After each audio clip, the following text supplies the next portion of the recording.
it's Jo with Pilates Thread.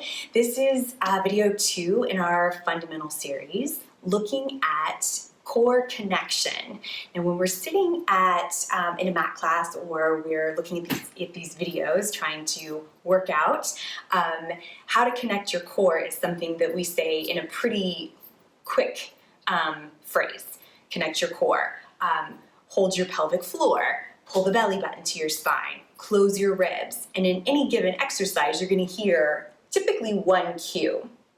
So what does it mean to connect our core? Well, it's going to be directly related to our breath control. So in the last video, talking about breath, I talked about how the breath will facilitate or challenge a movement. So when we're looking to connect our core, when we're first figuring that out, and at the beginning of a class, when we're warming ourselves up, we use the breath to find our connections. So an inhale to prepare and an exhale to pull into those muscle connections, and then learning how to hold them as we continue to breathe. That's a little bit of a tricky bit that will come with practice. Okay, so as I come down here onto our mat, we're going to lie on our back with our knees bent and our feet standing. This just gives a nice, easy release on the low back. Whenever we put the legs long, sometimes that can be really difficult on the low back, depending on your pelvic alignment and such. So bend the knees, and you want those feet standing hip distance apart. This just gives us a nice, solid platform or foundation there with our legs, and we can let those bones sort of hold us up without having to think too much about what's going on within the muscle structure just yet. So you're going to want to look straight up towards the ceiling, because with our core connection, we want to be sure that everything is lined up.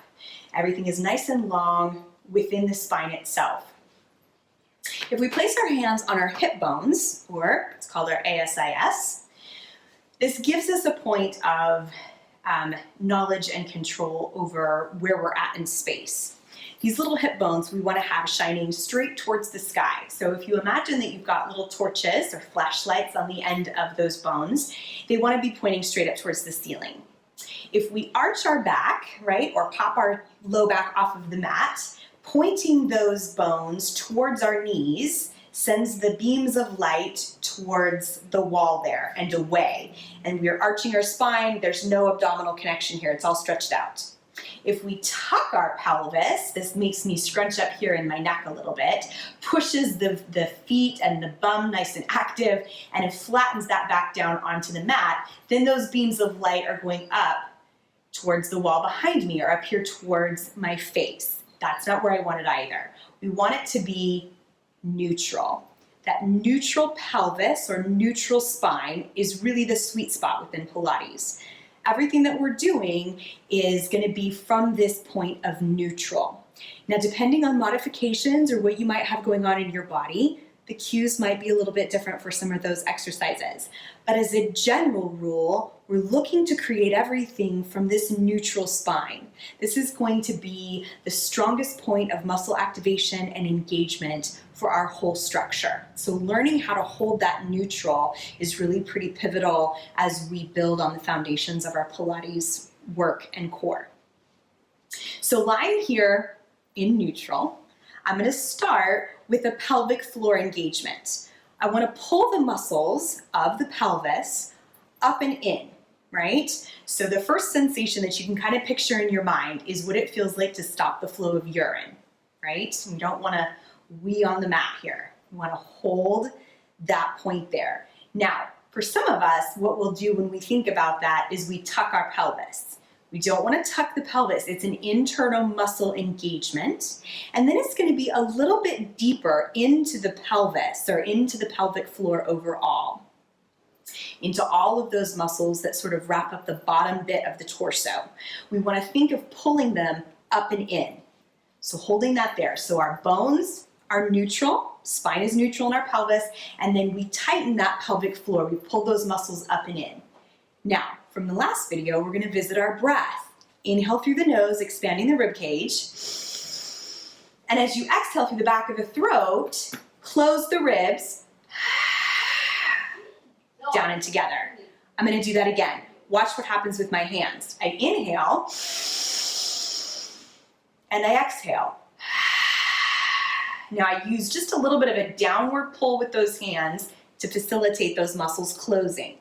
Notice I didn't tuck my pelvis, I stay neutral. So the pelvic floor, up and in, held strong. Rib cage, down and together with the help of that breath. Now what it should feel like is that you've got all of your abdominals squinched together here, a little bit messy.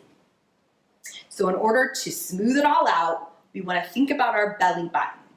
Let's inhale again into the rib cage. Now exhale, cinch that belly button flat to your spine. So I like to picture like I've got a cobweb here on, or a spider web here on my belly button. And it's got to flatten out the whole of the abdominals, all right? Now I've got some space here between my low back and the mat.